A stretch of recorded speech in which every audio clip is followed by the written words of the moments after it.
Your boy is live. The game side of Google Beast, the best there is, the best was, best will be. AnubisArchangel. All feeling good, smelling good because your boy is back on the stream for you guys today, this week. Fresh batch of streams. We're an hour early today instead of the usual time, but that's within reason. Got a lot to go over. A lot of gaming news to go over before we get into some Master Duel, some Siege today. That'll be the plan for today. But hope you're all feeling good, looking good, smelling good. Hope you're having a good day. Hope you all are enjoying yourselves and in good health mentally and physically. If you're not feeling good, hope you're better throughout the day. And if you're not smelling good, go wash your ass. It's not a recommendation, that is a demand. But anyways, there's a lot of things going on in gaming news today, mainly when it comes to Microsoft. Take a sip of my coffee real quick. Microsoft has laid off an estimated 9,000 people. Estimated 9,000 people have been laid off Microsoft, with the Xbox division being hit hard as well. And one of the things that's been, canceled has been Perfect Dark. Now, for those who know me, you know that I was very, very excited for Perfect Dark. It's one of my favorite childhood games. I love Perfect Dark. One of the first games I got on 360 was Perfect Dark Zero. Perfect Dark on N64 it's a game that I love. Joanna Dark is one of my favorite female protagonists in any video game. And it's heartbreaking seeing those words that Perfect Dark was canceled. I was in a good mood today. When I saw this headline, I was heartbroken. I was distraught. They also shut down the studio who was working on it. So not just that the game got canceled, but the studio got shut down, which means almost people from the studio are now unemployed. And they're no longer working with Crystal Dynamics, who does Tomb Raider games. They're like, it wasn't like a studio on my Xbox. I think they're owned by Embark. They were owned by Square Enix, but I think they Embark bought Crystal Dynamics, if I remember correctly. So I'd imagine that also hurts Crystal Dynamics in terms of the money that they were going to make, and any kind of deal that Microsoft had with their parent company. So it's a whole lot of bad shit all around. So Perfect Dark has been canceled. Developers initiative has been closed, and Xbox is no longer working with Crystal Dynamics. Multiple sources have confirmed to Insider Gaming that the reboot Perfect Dark has been canceled as part of the latest round of Xbox layoffs. In addition to the game's cancellation, Microsoft and Xbox have entered their developer dealership partnership with Dynamics. Kind of where they just basically, these two sentences just repeat each other, which is also just a repeat of the title. So I don't know, for someone who took journalism, but they could have wanted something better there instead of your title is literally your first two sentences. Like your first paragraph in the title are the exact same thing, and it continues right here. So it's yeah, it's heartbroken. They haven't responded to any comments about the layoffs, cancellations, but it's heartbreaking. There's really nothing else to say right now. Today's not a good day to be an Xbox fan. It's not a good day to be an Xbox employee. Not a good day to be the gaming industry, at all. This is awful news. There was rumors a couple weeks ago that there will be layoffs from Xbox, but this was not what people were expecting. People weren't expecting 9,000 people to get laid off from Microsoft in general. They also wasn't expecting these cancellations. But there's been more news too that we'll get into. But this is distraughting and heartbreaking. I was really looking forward to this game. This is one of my most anticipated games when it came to games that were announced by Xbox. It's like that takes something off my list that I was really looking forward to playing. Yeah, that's heartbreaking. Maybe I'll do like a replay of Zero on stream just for nostalgia. Moving on though, the next mainline Ghost Recon game is headed to Eternal Alpha later this year. Which, if you're like me and you're a big fan of Ghost Recon, this is good news, but at the exact same time, you kind of want to know what their plans are with this game, because, the last Ghost Recon game wasn't good. Wildlands was enjoyable, but it was enjoyable for what it was. And it's not a game where you want that continue. You kind of want to go to a more old school style for Ghost Recon, not continue Wildlands. Like if Breakpoint was like a DLC to Wildlands, it'd be fine. But Breakpoint being a whole new game by itself, but was just not good, and it kind of just felt like they just spent a lot of money on John Bernthal, and he was just playing all the bad guys. They even had the Terminator crossover where the Terminator was just about John Bernthal, which is also the main bad guy of the game. So they just kept reskinning John Bernthal in the game. It just wasn't great when it comes to Breakpoint. So I'm kind of hoping that with this next game, they don't have to abandon what Wildlands was, but I hope they kind of just go back to a more advanced warfighter like style of Ghost Recon, because that's what Ghost Recon is at its best. You know, and I always say a game should always be what it is, what is it at its best, not try to mimic what other games are doing. You know, you gotta set it, like if your game's a niche, you gotta set it's a niche and just play into, you know, that community, and then let that community's word of mouth spread to other people, so where your game can grow from there. If you're trying to grow by just chasing trends, your game will die. I feel like that's kind of what hurt Ghost Recon. They were chasing trends, trying to be an open world game and things like that. It was like you didn't need to do that. Just be Ghost Recon. So you know, this code name over, expected to launch sometime in 2026. Well, sources indicating that the Eternal Alpha to release final release could take around 12 months. So in theory, the next Ghost Recon game could launch next fall. For content, Prince of Persia: Sands of Time remake, codename Whirlwind, entered its Eternal Alpha in June 2025 and is forecast to release March of next year. I don't know if they meant for content or they didn't mean for context. Proofread your articles, Inside Gaming. It doesn't sound like that makes sense. For content. No, they meant for context. See, nothing really else to really go over there other than, you know, Ghost Recon game is further in its development, which is good news and a sea of bad news. Continuing on with FPS games, E-Leadership wants Battlefield 6 to hit 100 million players. It's reported. I don't know. When it comes to like these target margins these studios have, they're always like way more than they need to be. I'm not saying Battlefield can't hit 100 million players, but what I am saying is, you know, your goal should be more realistic. You should look at what Battlefield 2042 had, and then maybe like want to double that a little bit. Like, and when I say had, I mean like when it had at its peak, not when it comes to like the launch, but like let's say 6 months after launch, whatever that peak was, 6 months after launch, you want at least double that for like your expectations. You don't want to like put yourself into a situation to where your games want to fail automatically because you had too high expectations. But they're hoping that the game can hit 100 million players. Right here it says, as of 2022, the entire franchise hasn't managed to sell 100 million copies. That's why, like, you know, this margin is weird. Like, as a franchise, you never sold 100 million copies. So you're trying to hope that you can hit 100 million units, users. You know, like, what's the goal there? Like, is that like just for the entire life cycle of the game? Is that like, you know, 6 months at launch, at a year to launch? Like, what is the goal there when it comes to that number? Because if none of your titles have reached that combined, how would you expect one game to reach that? Yeah, it's a little bit weird. It kind of reminds me of Destiny. Destiny said that this is back when Lightfall first came out, which was literally their best-selling expansion ever. They had said that they missed their target margins financially for like by like 46%. And it's like, how do you have your best-selling expansion ever but also make your profit margin? It's like, well, they made profit, just their margin was so high that they missed their margin. So they made like maybe like 20% more than they should than expected, but they wanted 26% more than that 20%. It's like you kind of it kind of made themselves fail in a situation.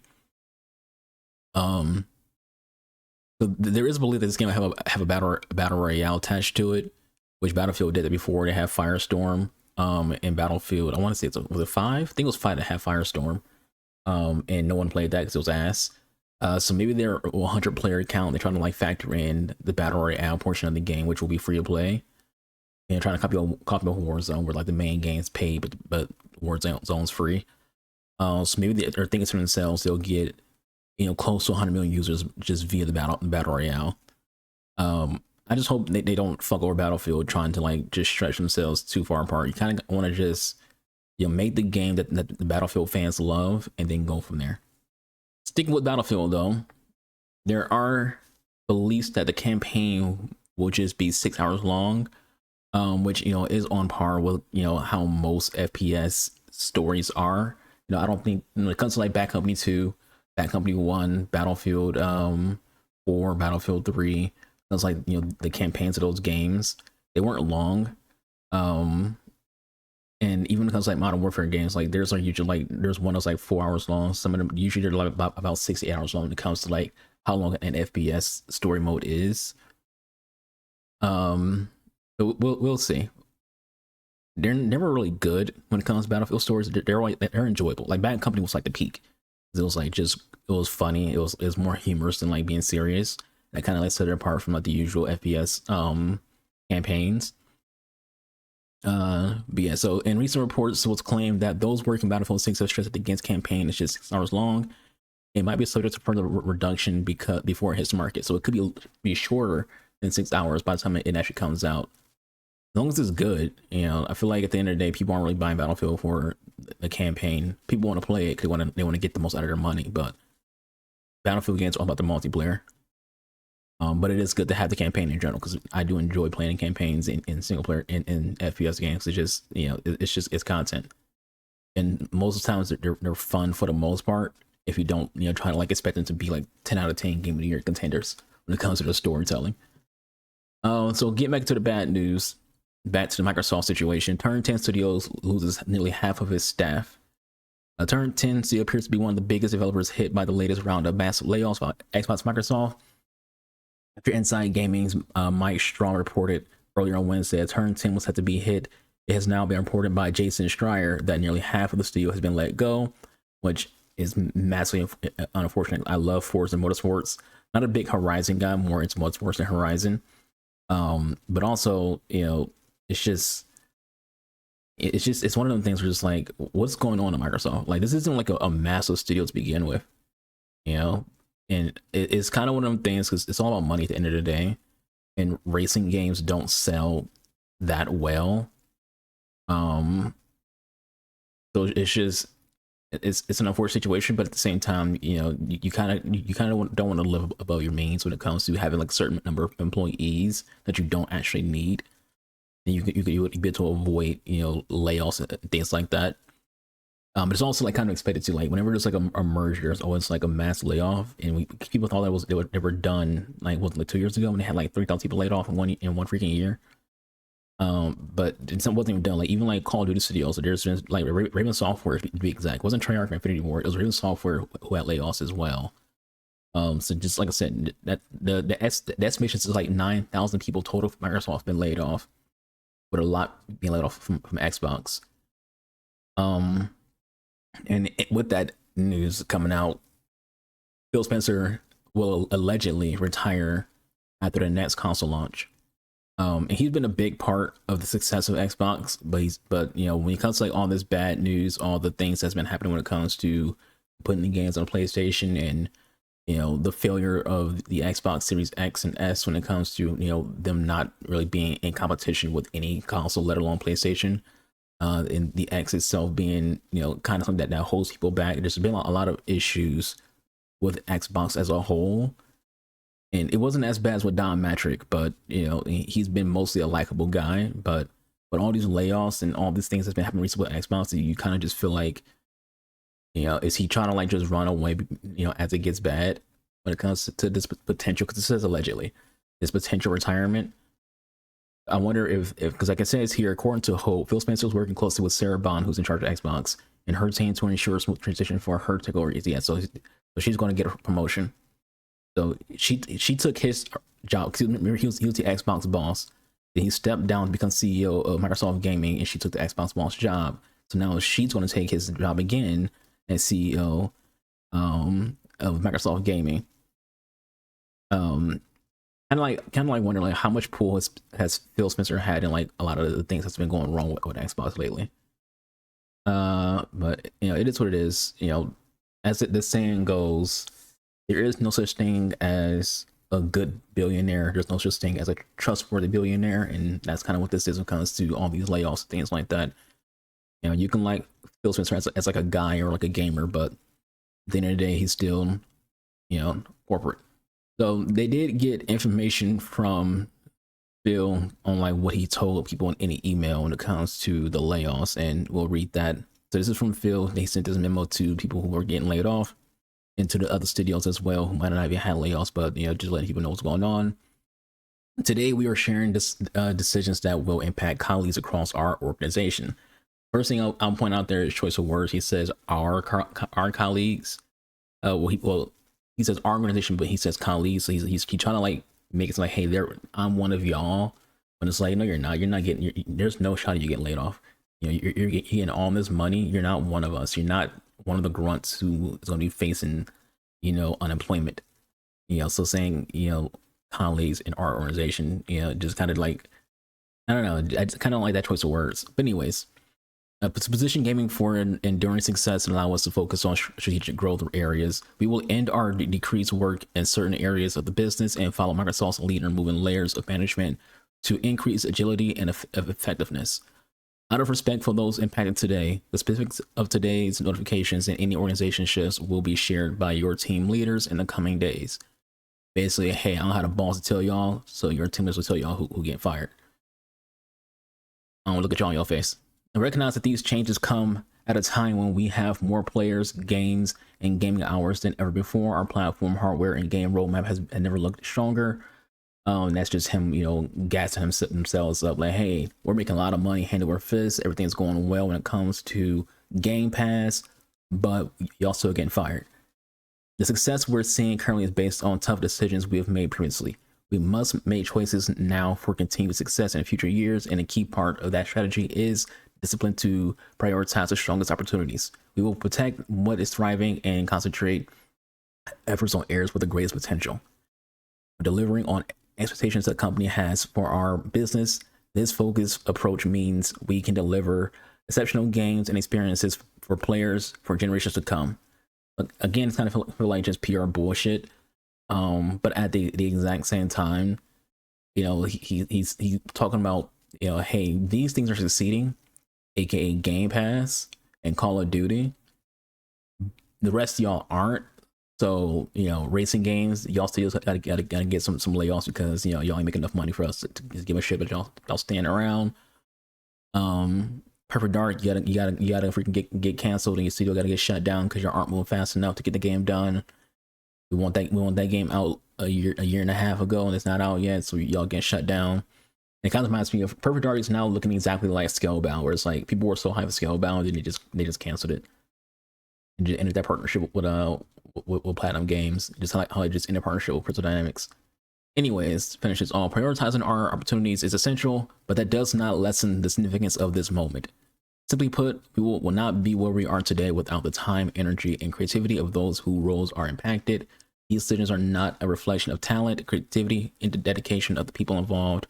Our momentum is not accidental. It is a result of the years of dedicated effort from our teams. HR is working directly with the impact employees to provide severance plan benefits aligned with local laws, including pay, healthcare coverage, and job placement resources to support their transition. Employees whose roles were eliminated are encouraged to split open positions across Microsoft Gaming. All the applications will be given priority review. Basically saying, hey, y'all getting laid off, but if you want to stay working here, you can apply for a job to other studios, to other branches within the company, and we will give you priority because you're already a former employee, but you're not guaranteed shit. So it's heartbreaking, it's annoying, it's dumb. I don't like it at all. None of us do. Anyone who likes layoffs is a weirdo. I just feel like it could have been handled better. He definitely tries to like be nice with it in terms of like saying like, hey, we're doing great. You did great too. You're part of why we're doing great, but we're still firing you. We don't have, even though we have billions upon, we have so much money as Microsoft. We don't want to pay you. Not anymore for what you were doing at that time. Go find a job somewhere else. We'll help you find another job somewhere else or within the company doing something else other than what you were already doing, because what you were doing either failed or was not moving at the pace we want to move at. It is what it is when it comes to like billionaires, but it's what it is when it comes to the situation and when it comes to people losing their job. But a lot of things going on, and it's just kind of an irritation. One of these that's happened as well is Neil Druckmann steps away from Last of Us TV show. My guess would be because of like the backlash that season 2 had. He's like, just fuck it, I'll just let HBO do whatever they want with the show, and I'll take a step back, and you'll probably still be like behind the scenes, kind of like George Lucas and his like George Lucas doesn't work on Star Wars, but sometimes he will just pop up and like just be in people's ears. So I can see him doing something like that. I don't think season 2 was like awful, but I'm gonna say this. I said before when it came to season 1 that I just don't think the show is that good. It's because it's just a carbon copy of the game. So if you play the game, you know how everything in the show pans out because they literally use the exact same dialogue word for word from the game in the shows. It's more so good for people who don't play the games and those who enjoy it the most. And those people who will be interested in the most in season 3, considering how the season 2 ended when it comes to the cliffhanger and that it had. And more news as well. ZeniMax's online studio president Matt Fior is leaving the company. For those who don't know, ZeniMax is owned by who? Xbox, who's owned by Microsoft. So he's stepping down supposedly. We don't know if if he got fired by Xbox or if because they were working on a new game. They're working on a new MMO outside of Elder Scrolls Online. And that game got canceled. So maybe out of frustration of that game being canceled, he decided to say, "I'm leaving the company." He maybe doesn't like how things are headed. Hymo Studios is also affected by the layoffs. Hymo Studios has made some very good games. Yeah, it's just a mess. It's just a mess. Yeah, let's get some games though. We can go ahead and play some Master Duel.